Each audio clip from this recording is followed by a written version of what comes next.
अब आते हैं हम लोग वेब पेज। वेब पेज क्या होता है इसको समझते हैं। एक वेब पेज आमतौर पर हाइपरटेक्स्ट मार्कअप लैंग्वेज HTML में लिखा गया एक डॉक्यूमेंट होता है जिसे हम इंटरनेट के ज़रिए आसानी से देख सकते हैं। इस तरह के वेब पेज में वेब लिंक का भी उपयोग किया जाता है जिससे उसी वेबसाइट के अदर पेज या किसी दूसरे वेबसाइट में भी जाया जा सकता है। तो जब भी हम लोग कोई भी इंटरनेट ओपन करते हैं, इंटरनेट पे ब्राउज़र पे जाकर कोई भी वेबसाइट ओपन करते हैं, ओपन करने के बाद जो सामने हम लोगों के पास पेज आता है उसको ही वेब पेज कहते हैं। इंटरनेट पे दिखने वाले जितने भी पेज हैं वो सारे वेब पेज हैं और वो किस में होते हैं तो हाइपरटेक्स्ट मार्कअप लैंग्वेज में लिखा गया होता है। यह एक लैंग्वेज होती है HTML, आप लोगों के सिलेबस में है, जो DCA पढ़ रहा होगा तो ये पढ़ाया जाएगा। तो ये चीज़ें आप एक वेब पेज कैसे बनाएंगे, किस तरह से वेब पेज बनता है या फिर एक वेबसाइट कैसे डेवलप होती है, ये चीज़ें HTML में बनाया जाता है। जो भी आप लोग वेबसाइट देखते हो, आप इंटरनेट पे जिस तरह की वेबसाइट है उसको HTML में बनाया जाता है। ओके, तो ये HTML में बनाया गया एक पेज है और इसको हम लोग वेब पेज बोलते हैं। अब आते हैं डोमेन नेम। डोमेन नेम या DNS डोमेन नेम सिस्टम एक ऐसा नेमिंग सिस्टम है जिससे हम किसी वेबसाइट को इंटरनेट में आइडेंटिफाई कर सकते हैं। अधिकांश ऑर्गेनाइजेशंस डोमेन नेम का उपयोग करते हैं जो याद रखना आसान है। प्रत्येक डोमेन नेम एक आइडेंटिफायर के साथ समाप्त होता है जो आपको बताता है कि यह किस प्रकार की वेबसाइट है। तो डोमेन नेम या फिर इसको DNS भी बोला जाता है, डोमेन नेम सिस्टम। हम लोग जब भी कोई भी चीज़ें क्या करते ओपन करते हैं अपने वेबसाइट को, तो बिना डोमेन का हम लोग ओपन नहीं कर पाएंगे। तो जो डोमेन होता है, जैसे हमने अगर मैं आपको एग्जांपल दे दूं तो ये डालता JIITinstitute.in।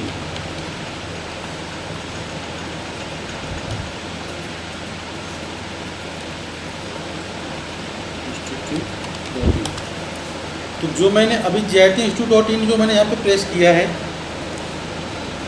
इसको URL भी बोलते हैं और ये डोमेन भी है। ओके, ये डोमेन नहीं रहेगा तो हम इस वेबसाइट को ओपन नहीं कर पाएंगे। तो इसको ही क्या बोलते हैं, डोमेन या फिर URL। URL क्या होता है आगे आएंगे हम लोग, लेकिन ये क्या होता है, डोमेन इसको बोलते हैं। ओके, और हर एक डोमेन का एक आइडेंटिफायर होता है। आइडेंटिफायर क्या होता है, पहचान करता कि ये पहचान में है कि ये डोमेन किस टाइप का है, किस प्रकार का है। जैसे आप लोग देख लो, ये अगर किसी भी वेबसाइट के पीछे .com लगाओ तो कमर्शियल है, बिजनेस है, मतलब कॉम का मतलब कमर्शियल, मतलब ये कमर्शियल कोई बिजनेस है उसकी वेबसाइट है। अगर किसी में लगा हुआ .edu तो एजुकेशनल इंस्टीट्यूट है, मतलब कोई क्या कहते हैं संस्था है जो एजुकेशन से संबंधित है। अगर .gov लगा हुआ है तो गवर्नमेंट ऑर्गेनाइजेशन है।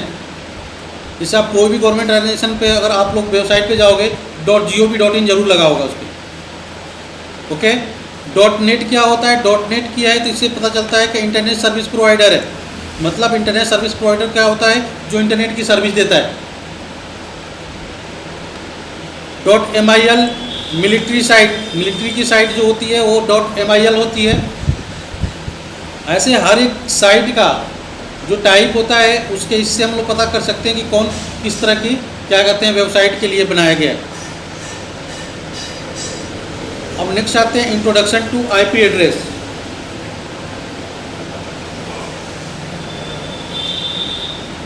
अब IP एड्रेस क्या होता है इसको समझते हैं। IP एड्रेस एक नंबर है जो इंटरनेट पर किसी कंप्यूटर या डिवाइस की पहचान करता है। यह एक एड्रेस के समान है जो यह बताता है कि इंफॉर्मेशन कहाँ से रिसीव हो रही है और इसे कहाँ पर सेंड करना चाहिए। IP एड्रेस स्पेसिफिक रूप से इंटरनेट प्रोटोकॉल द्वारा सेंड डेटा के सोर्स और डेस्टिनेशन की पहचान करता है। IP एड्रेस का बेसिक वर्जन अपारनेट द्वारा 1983 में विकसित किया गया था। तो आईपी एड्रेस क्या है? एक एड्रेस है, इंटरनेट प्रोटोकॉल। इंटरनेट पे जो भी काम किया जाता है उसका एक नियम होता है और उस नियम को हम लोग प्रोटोकॉल बोलते हैं। ठीक है, तो आईपी का मतलब होता है इंटरनेट प्रोटोकॉल और आईपी एड्रेस का मतलब होता है कि जो प्रोटोकॉल लगाया गया उसका एड्रेस। एड्रेस मतलब सिंपल से जैसे हम लोगों के घरों का एड्रेस होता है, हम लोग का शॉप का एड्रेस होता है, हर एक का कहीं ना कुछ एड्रेस होता है। अगर मुझे वहाँ पहुँचना है तो मुझे उस एड्रेस का पता होना चाहिए, तभी हम वहाँ पे पहुँच पाएंगे। सेम चीज़ है आईपी एड्रेस। अगर मुझे उस इंटरनेट पे, अगर उस डेजिनेशन पे पहुँचना है, इंटरनेट के उस डेजिनेशन पे, उस एड्रेस पे पहुँचना है हमें, तो मुझे आईपी एड्रेस होना चाहिए। अगर आईपी एड्रेस नहीं है तो हम उस एड्रेस पे नहीं पहुँच पाएंगे जहाँ पहुँचना चाहते हैं। ठीक है, तो ये ध्यान रहे कि आईपी एड्रेस इंटरनेट पे जो भी डेटा को सेंड किया जाता है और जो रिसीव होता, जो डेजिनेशन होता है, उनकी पहचान करता है। ये सेंडर और रिसीवर। सेंडर और रिसीवर क्या होता है? जो सेंड करता है उसे सेंडर बोलते हैं और जो रिसीव करता है, उसे प्राप्त करता है, उसे ठीक है रिसीवर बोलते हैं। मतलब यहाँ पे सोर्स और डेस्टिनेशन का मतलब होता है यहाँ पे कि जो सेंड कर रहा है वो सोर्स हो गया और डेस्टिनेशन जहाँ पे हम जो रिसीव कर रहा है वो उसका डेस्टिनेशन हो गया। तो ये दोनों की पहचान करता है कि कौन सेंड कर रहा है और कौन रिसीव कर रहा है। ठीक है, सिंपल सी बात। अगर मैं कोई लेटर भेज रहे हैं, अगर लेटर भेज रहे हैं तो ये पता होना चाहिए उस लेटर पे कि भेजने वाला का एड्रेस कौन सा है और प्राप्त करने वाले का एड्रेस क्या है। प्राप्त करने वाले का एड्रेस अगर नहीं डालेंगे तो उसको कैसे पता चलेगा? जो आपका डॉक्यूमेंट लेकर के जाएगा, जो चिट्ठी लेकर के जाएगा, उसको कैसे पता चलेगा कि ये किसको देना है? तो जिसके यहाँ जा रहा है उसका डेजिनेशन हो गया और जो भेज रहा है वो सोर्स हो गया। तो ये दोनों का एड्रेस का पहचान कौन करता है? तो ये आईपी एड्रेस करता है। अगर ये आईपी एड्रेस नहीं रहेगा दोनों की पहचान नहीं हो पाएगा। मतलब सेंडर का भी है, रिसीवर का भी। अब IP address, type of IP address. वर्तमान में इंटरनेट की इस दुनिया में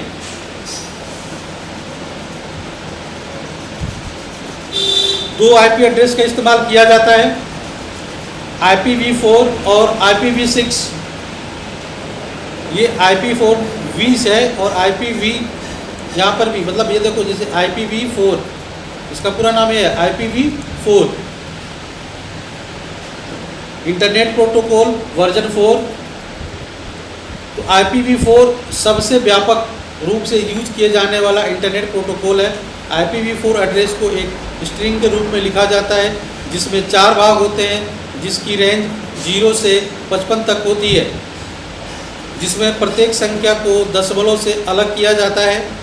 IPv4 32 बिट एड्रेस का उपयोग करता है, जिसमें प्रत्येक भाग 8 बिट का होता है।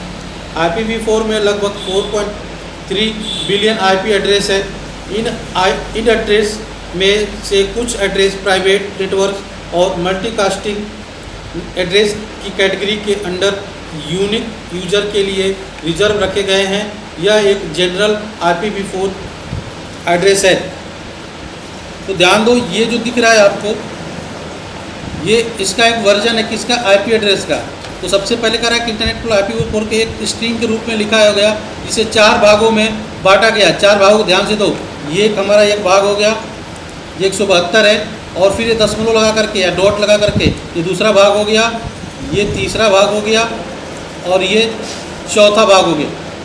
4 भागों को मिलकर बनाया गया है और ये 0 से लेकर के 55 तक होती है। मतलब ये जो होगा ना, ये जो नंबर लिखा गया है, ये नंबर 255 से ज़्यादा नहीं हो सकता है। 0 से लेकर 255 के बीच में ही रहेगा, उससे ज़्यादा ये नंबर नहीं आप रखोगे। उससे ज़्यादा नंबर रखोगे तो ये काम नहीं करेगा। ठीक है, तो ये ध्यान रखना पड़ेगा कि एड्रेस जो होता है, वो जो आईपी एड्रेस वर्जन 4 के एड्रेस होते हैं, उसकी एक क्राइटेरिया है, उस क्राइटेरिया के बीच में रहना है।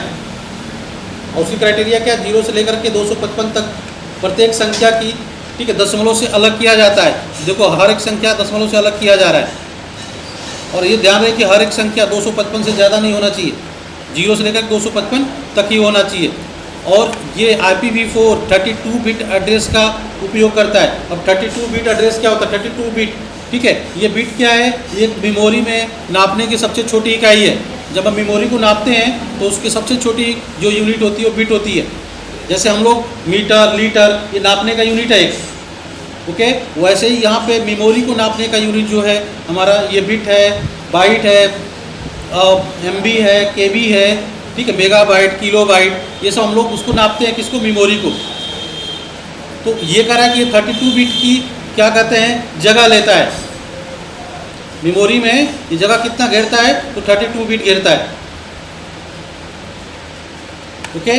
और इसका बाद और देखो कि जिसमें प्रत्येक भाग में 8 बिट का होता है, मतलब 32 बिट को 4 भागों में बांट दोगे तो 8 चौको 32, मतलब हर एक भाग, जैसे ये भाग है ना, ये 8 बिट रखता है, ठीक है। फिर उसके बाद दशमलव के बाद ये भी 8 बिट रखता है, मतलब इसमें 8 बिट तक का ही डेटा रख सकते हो, उससे ज़्यादा इसमें डेटा आप नहीं रख सकते हो, ठीक है। और इसमें एक चीज़ और दे रखा है, इन एड्रेस में कुछ एड्रेस प्राइवेट नेटवर्क और मल्टीकास्टिंग एड्रेस की कैटेगरी के अंडर यूनिक यूज के लिए रिजर्व रखे गए हैं। तो ये एड्रेस जो एक प्राइवेट नेटवर्क और मल्टीकास्टिंग एड्रेस नेटवर्क की क्या होती है, मल्टीकास्टिंग का मतलब सिंपल से समझ लो, जो ब्रॉडकास्टिंग किया जाता है, जैसे हम लोग टीवी देखते हैं, ठीक है। तो टीवी जो देखा जाता है तो वो कहीं ना कहीं से वो क्या कर रहे हैं, वो कास्टिंग कर रहे हैं, हमें वो ब्रॉडकास्ट कर रहे हैं, हमें वो दिखा रहे हैं। तो वो जो उन लोगों का IP एड्रेस होता है, वो IP एड्रेस एक फिक्स होता है, ठीक है। वो IP एड्रेस फिक्स होता है और वो पहले ही वो चैनल उसको वो क्या करते रख लेता है अपने पास IP एड्रेस को। वो IP एड्रेस किसी दूसरे को नहीं दिया जाता है, ठीक है। उसके बाद से कुछ प्राइवेट नेटवर्क कुछ IP एड्रेस को कुछ अपने पास होल्ड करके रख लेते हैं, ठीक है। और उसके बाद जो बचता है उसको हम लोग पब्लिक दे देते हैं। अब आप लोग एक चीज़ समझो यहाँ पे, जैसे आप लोग मोबाइल से किसी भी कस्टमर से कनेक्ट हो रहे हो, मोबाइल से या तो फ़ोन कर रहे हो, कॉलिंग कर रहे हो, मैसेज कर रहे हो, जो भी कर रहे हो आप, तो जैसे ही आप लोग मैसेज आप लोग करते हो, आप कॉल करते हो आप लोग, तो जो आप कॉल करते हो ना, तो कॉल आपके जिस फ़ोन के पास जाता है, जिस पे जो नंबर आपने लगाया है, वो नंबर आपके पास जो है वो एक तरह से IP का काम करता है, ठीक है। अगर वो नंबर आप डायल नहीं करोगे तो कैसे पहुँचेगा, ठीक है। लेकिन इसमें बस आप लोग ध्यान दो कि अगर आप लोग जब भी नंबर डायल कर रहे हो, तो नंबर डायल करने के बाद आप लोग कभी कभार देखे होंगे कि हमने मोबाइल पे डायल किया है नंबर, और जिसको मैंने डायल किया है उसको ना जाकर, जो कि नंबर सही है, मोबाइल नंबर सही है, लेकिन उनको ना जाकर के किसी और को पहुंच जाता है। ऐसे केसेस देखे हो आप लोग ना मोबाइल में, वो कहता है, आप बोलोगे कि मैं मुझे राम से बात करनी है, कहता कि राम के नंबर नहीं है, ये कहीं और फ़ोन लग गया है, जो आपका तो नंबर तो बिल्कुल सही है, और कहाँ चला गया। तो इसका रीज़न होता है ये IP रीज़न होता है। क्यों रीज़न होता है कि एक टावर के पास, एक नेटवर्क के पास एक IP की लिमिटेशन होती है। अगर एक समय में अगर उस नेटवर्क से 10,000 लोग कनेक्ट हो रहे हैं और उस नेटवर्क के पास जो IP है मात्र 5,000 है, तो जब इस केस में जब ट्रांसफ़र किया जाता है तो वो क्या होता है, क्रॉस कनेक्शन हो जाता है, ठीक है। हमारे पास एड्रेस बस कितने हैं, एक आपको समझा देता हूँ। एक होटल है, होटल में 10 रूम है, ठीक है। तो अगर मैं 10 लोग आकर के बुक किए, तो अगर उन लोगों ने 1 घंटे के लिए बुक कर लिया 10 लोगों के लिए, तो 1 घंटे तक मैं किसी दूसरे को नहीं दे सकता हूँ, ओके, ठीक है। तो सेम वैसे ही क्या कहते हैं, हमारे नेटवर्क जो होती हैं उनके पास एक लिमिटेड IP होता है, उससे ज़्यादा वो क्या कहते हैं, वो IP नहीं दे सकते किसी को। उस नेटवर्क से अगर उस टाइम पे जितने उनके पास IP है उससे ज़्यादा लोग जाएंगे, तो या तो फिर उनका कॉल नहीं जाएगा, नेटवर्क बिजी बताएगा, या फिर ये क्रॉस कनेक्शन हो जाएगा, क्योंकि उस टाइम पे वो नेटवर्क समझ नहीं पाता है और उसको ट्रांसफ़र कर देता है, क्रॉस कनेक्शन करवा देता है, इसका एड्रेस उसको, उसका एड्रेस उसको कर देता है, ठीक है। इससे क्या होता है कि नेटवर्क वहाँ पे कंफ्यूज होकर के जहाँ पे नहीं जाना चाहिए उसके क्रॉस पे चला जाता है, उसकी क्रॉस कॉलिंग चली जाती है। मतलब ऐसा नहीं है कि आपने जिसको कॉल किया है, ठीक है, वो दूसरे के पास चला जाएगा और दूसरे के पास जिसने कॉल किया, जिसको आपने कॉल किया उसके पास पहुँच जाता है, मतलब ये क्रॉस होता है, ठीक है। ऐसा नहीं है कि वो ऑटोमेटिक वो चला जाएगा, नहीं, वो उसके पास भी किसी का कॉल आ रहा है और आप जिसको कॉल कर रहे हो उसके पास भी आप कॉल कर रहे हो। तो इस केस में क्या होता है कि IP एड्रेस नेटवर्क नहीं समझ पाता है तो दे देता है अलग अलग, मतलब डिफरेंस दे देता है। अब डिफरेंस देने का मतलब है कि जिसको आपने आईपी एड्रेस नेटवर्क ने जारी किया है उसके पास वो पहुंच जाता है जिसको आपको चाहिए। ठीक है, तो ये रीजन है जिसकी वजह से हम लोग ये इस तरह की समस्या झेलते हैं। इसलिए हर एक नेटवर्क का एक लिमिटेड आईपी एड्रेस होता है और यही ये बता रहा है यहाँ पे कि 4.3 बिलियन आईपी एड्रेस होता है किसमें, अगर हमारे पास ये IPv4 हो तो। मतलब अगर इससे ज़्यादा अगर आप एक उससे कनेक्ट हो रहे हो, नेटवर्क से कनेक्ट हो रहे हो, ठीक है, एक टाइम की बात हो रही है, एक टाइम पे अगर एक टाइम पे से ज़्यादा नेटवर्क कनेक्ट हो गए तो फिर इस तरह की समस्या आएगी। ठीक है, तो 4.3 बिलियन से ज़्यादा अगर एक समय पे अगर हम लोगों ने कनेक्ट किया, अगर उसके बाद जो यूज़र बचे हुए हैं वो फिर कनेक्ट करेंगे तो कनेक्ट नहीं हो पाएगा, या फिर कनेक्ट होगा तो क्रॉस कनेक्शन होगा। ठीक है, क्लियर है। तो ये लिमिटेशन होती है हर एक आईपी एड्रेस की, और ये हमारा जो है IPv4 ये इसका ये काम है और इस तरह से काम करता है। ठीक है, अब देखो IPv4 एड्रेस की क्लासेस हैं। अब ये इसका यूज कब कहाँ पे कैसे किया जाता है इसको डिसाइड किया गया है कि किस तरह का रहेगा, तो क्लास A में रहेगा, किस तरह का क्लास B में, किस तरह क्लास C में, किस तरह का क्लास D में। तो ये देखो, जब हमारा आईपी एड्रेस 1 से लेकर के, ठीक है, इतने से लेकर के फिर 127 से लेकर के इतने के बीच में हो तो ये क्लास A बोला जाता है। फिर 128 से लेकर के 255 के बीच में हो क्लास B है। 192 से लेकर के 255 के बीच में तो क्लास C है, और 224 से लेकर के 255 के बीच से क्लास D है, और 240 से लेकर के 255 के बीच में है ये क्लास E है। अब देखो यहाँ पे रिजर्व फॉर मल्टीकास्टिंग ग्रुप, मतलब ग्रुप क्लास D को ना मल्टीकास्टिंग के लिए फिक्स कर दिया जाता है। और ये जो होता है क्लास E ना फ्यूचर यूज के लिए। फ्यूचर यूज का मतलब क्या होता है कि अगर कोई इम्पोर्टेंट क्या कहते हैं हमारे पास मैसेज है, लाइन है, जिसको मुझे किसी भी हालत में उसको कनेक्ट करना ही करना है, ठीक है, तो उस केस में इस क्या कहते हैं रिजर्व फॉर फ्यूचर यूज के लिए जो रखा गया होता है आईपी, इसका यूज करते हैं। ठीक, जैसे मैं आप लोग एग्जांपल दे दूं कि अगर कोई इस तरह की दुर्घटना हो गई या फिर ऐसा कुछ हो गया तो वहाँ पे जो आईपी दिया जाता है ना वो स्पेशल ये वाला रिजर्व फॉर फ्यूचर यूज के लिए दिया जाता है। तुरंत कॉल करोगे तुरंत रिसीव हो जाएगा। ठीक है, ज़्यादा बिजी हो नहीं रहेगा। क्लियर है। तो ये इसका क्लास है, क्लास को भी याद करना आप लोगों की ज़रूरी है। आप देखो कि सबका आईपी, ठीक है, 0 से 1 से चालू हुआ है और लास्ट तक 255 तक ही जा रहा है, सबका 255 से ज़्यादा नहीं जाएगा। ठीक है, जो कि शुरू में बता दिया गया किसने, तो 0 से लेकर के 255 तक होती है। इसके बीच में ये आईपी एड्रेस बनेगा। ओके, तो ये IPv4 एड्रेस का क्लासेस है, इसको भी याद कर लेना। अब आते हैं IPv6, मतलब internet protocol version 6। IPv6 internet protocol का लेटेस्ट वर्जन है। IPv6 को इंटरनेट इंजीनियरिंग टास्क फोर्स द्वारा विकसित किया गया था। IPv6 को IPv4 की जगह यूज किया जाता है। IPv6 128 बिट एड्रेस का उपयोग करता है। देखो ये कितना 128 बिट का करता है और वो 32 बिट का करता है। IPv4 कितने बिट का यूज करता है, 32 बिट, और ये 128 बिट। ओके, IPv6 एड्रेस में 4 हेक्साडेसिमल डिजिट के 8 ग्रुप द्वारा रिप्रेजेंट किया जाता है, जिन समूह को कॉलोन के द्वारा सपोर्ट किया जाता है।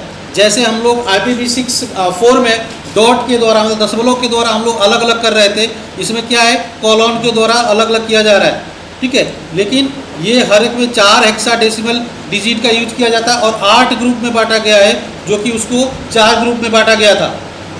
ओके, तो हेक्साडेसिमल क्या होता है, हेक्साडेसिमल हमने आपको पढ़ाया था जब हम लोग नंबर सिस्टम पढ़े थे। नंबर सिस्टम पढ़े हो ना आप लोग, binary number, decimal, octal number. ठीक है, तो अब देखो ये हेक्साडेसिमल का यूज करके ये बना रखा है कितना, 8। तो एक हमारा ये ग्रुप है, फिर ये ग्रुप है, ये सबका अलग अलग ग्रुप है। ठीक,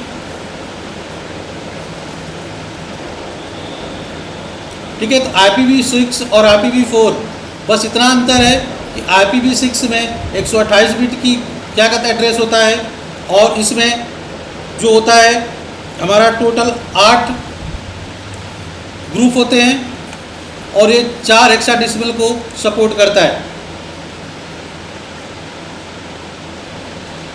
अब आते हैं ISP and role of ISP. ISP क्या होता है और उसका रोल क्या है। तो आईएसपी का पूरा नाम इंटरनेट सर्विस प्रोवाइडर है। इंटरनेट सर्विस प्रोवाइडर एक कंपनी है जो कस्टमर या यूजर को इंटरनेट सर्विस प्रोवाइड करती है। आईएसपी को 3 भागों में डिवाइड किया गया है, टायर 1, टायर 2 और टायर 3। तो आईएसपी क्या है, जैसे एयरटेल, वोडाफोन, जियो जो इंटरनेट की सर्विस हमें दे रही है, ठीक है, इसको आईएसपी बोला जाता है। ओके, और इसकी भी कैटेगरी बनाई गई है। ये आईएसपी जो है इसकी भी कंपनियों के हिसाब से कौन बड़ी है कौन छोटी है उसके हिसाब से इसकी कैटेगरी बनाई गई है। और ये कैटेगरी टायर 1, टायर 2, टायर 3। अब ये टायर 1, टायर 2, टायर 3 क्या होती है इसको समझने की कोशिश करना, ठीक है। अब देखो टायर 1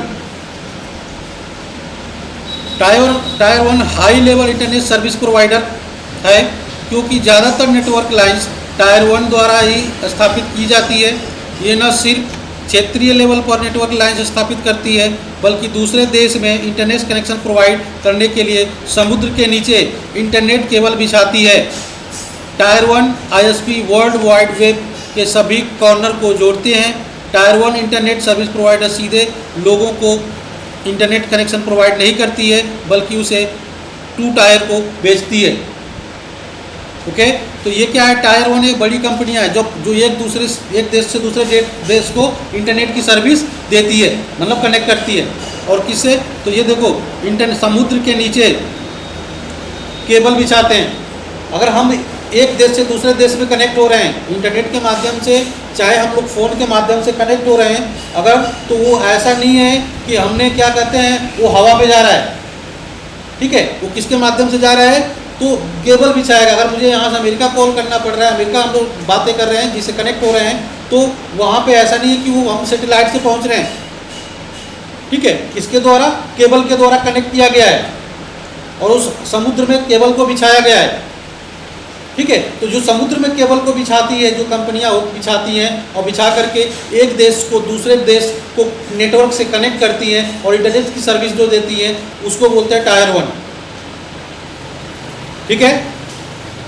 और ये डायरेक्ट यूजर को, एंड यूजर को इंटरनेट नहीं देती है, मतलब हम लोग एंड यूजर हैं, ठीक है। लास्ट में उसकी इंटरनेट की यूज़ कौन करता है, हम आम आदमी यूज़ करते हैं, तो हम लोग एंड यूजर हैं। तो ये हम लोगों को डायरेक्ट नहीं देती है, ये किसको देती है, टायर 2 को। टायर 2 वाली कंपनी को बेचती है इंटरनेट, ओके। अब टायर 2 क्या होता है, तो टायर 2 आईएसपी एक सर्विस प्रोवाइडर है जो टायर 1 और टायर 3 इंटरनेट सर्विस प्रोवाइडर के बीच कनेक्ट होता है। टायर 2 प्रोवाइडर पीयर एग्रीमेंट्स के माध्यम से इंटरनेट ट्रैफिक को एक्सचेंज करते हैं। साथ ही इंटरनेट तक पहुंचने के लिए टायर 3 आईएसपी से चार्ज लेते हैं, ठीक है। तो ये टायर 2 क्या होती है, टायर 3 और टायर 1 के बीच की कंपनी है जो क्या कहते हैं, या टायर 2 से, टायर 1 से इंटरनेट की सर्विस लेती है और टायर 3 को पहुंचाती है। तो एक मीडिएटर का काम करती है, ठीक है। और tyre 3 last internet service provider है जो टायर 2 आईएसपी से इंटरनेट की फैसिलिटी लेकर यूजर तक पहुंचाने का काम करती है, ठीक है। तो एक चीज़ सिंपल सा समझ लेना कि एक कंपनी है जो उस प्रोडक्ट को बना रही है, ठीक है। प्रोडक्ट को बनाने के बाद वो क्या कर दिया, उसने दे दिया होलसेलर को। वो डायरेक्ट हमें नहीं बेचती है, कंपनी जो बनाती है उससे हम लोग माल नहीं खरीदते हैं, ठीक है ना। डायरेक्ट कंपनी में हम लोग जाकर माल तो नहीं खरीदते हैं, वो बना करके क्या कर देती है, होलसेलर को दे देगी या फिर क्या कहते हैं उसके जो भी डिस्ट्रीब्यूटर होंगे उसको दे देगी, ठीक है। तो जो बना रही है कंपनी वो टायर 1 है, ठीक है। और जब वो उसने बना करके होलसेलर को दे दिया चाहे डिस्ट्रीब्यूटर को दे दिया, वो टायर 2 है, ओके। उसके बाद से डिस्ट्रीब्यूटर या होलसेलर क्या करते हैं, टायर 3 मतलब उसके बाद से जो छोटे छोटे शॉप हैं, जो दुकान उनको बेचते हैं, ठीक है। तो जो शॉप है, छोटे छोटे दुकान है, वो हो गए टायर 3, ठीक है। अब वो हम छोटे छोटे दुकान से हम लोग जाकर के खरीदते हैं उसको और यूज करते हैं, ठीक है। तो हम लोग क्या हो गए, एंड यूजर हो गए। सेम वैसे ही हमारे इंटरनेट में जो कंपनी होती हैं वो इंटरनेट को कैसे देती हैं, तो इस तरह से देती हैं कंपनियां, ठीक है। क्लियर है ना? तो ये चीज़ें हमें ध्यान रहे कि आईएसपी क्या होती है और इसके कितने क्या कहते हैं कैटेगरी होती है। अब आते हैं रोल ऑफ आईएसपी। आईएसपी एक माध्यम है जो इंटरनेट से जुड़ने के लिए सर्विस प्रोवाइड करती है और जो कस्टमर को पास होने वाले इंटरनेट गेटवे से कनेक्ट करता है।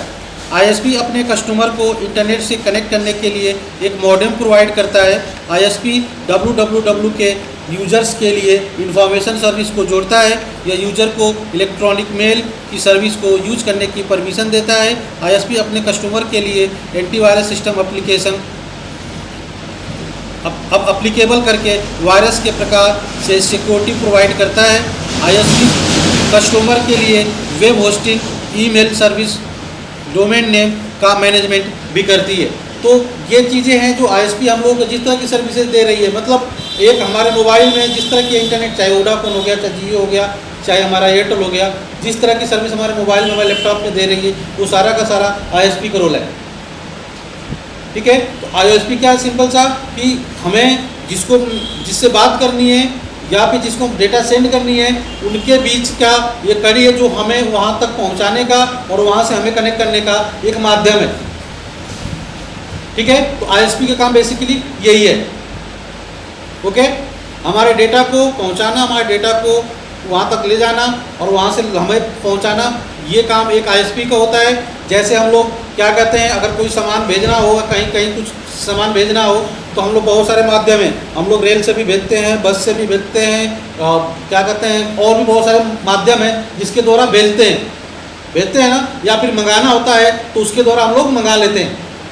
ठीक है, तो ये जो बीच में जो चीज़ें हैं, ये सर्विस हमें दे रही हैं। सेम वैसे इंटरनेट में डेटा को ले जाने के लिए जो काम कर रहा है वो हमारी ये आईएसपी हैं। सब हमारे डेटा को वही लेकर जाती हैं, सब वही लेकर के आती हैं सब। ठीक है, तो ये आईएसपी का रोल है और इस तरह का आईएसपी हमें काम करके देता है।